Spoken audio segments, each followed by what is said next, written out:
History Day is a great way for students to do historical inquiry, to delve into the history, to understand more about why things happen, more than they would get in their textbook. Because they can choose a project or a topic that is aligned with the theme, which this year is Triumph and Tragedy. I'm doing a documentary on Marian Anderson. Here we're studying the effects that the Japanese atomic bombs of 1945. They've already won at the school. I bring in other history teachers on campus, and we go through them, and then we see which ones kind of have the makings of what we're looking for at district. I used to not find history very fun or interesting, but Ms. Pullett makes it very interesting. Something about history that stands out to me is the fact that we get to learn about things that actually happened, and we can learn from our mistakes. I'm Japanese, half Japanese, and my ancestors, not really ancestors, but relatives from Japan, some of them were affected by the atomic bombs. My grandma was lucky to be here at the time. We've learned that there was more destruction than we ever thought there was, and there were so many people that died in this as well. She was an African American woman who got discriminated on in like the 1930s, but she overcame everything, and First Lady Eleanor Roosevelt asked her to sing on the Lincoln Memorial. That was a huge step for African American women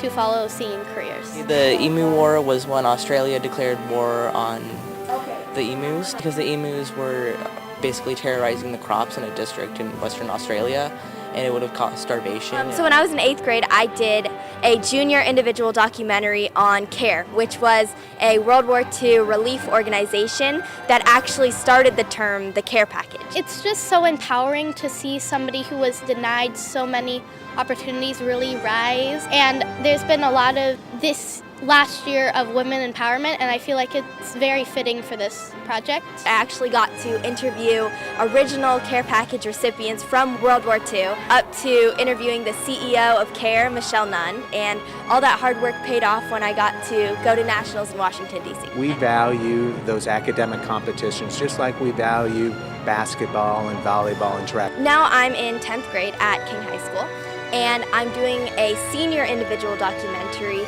on the 1968 silent gesture at the Summer Olympics, which is more commonly referred to as the Black Power Salute. Things like these that occur in history resurface in the headlines today, and it's really important for people, just people in general, but especially my generation, to learn about the consequences of these events and how we can prevent them from occurring again.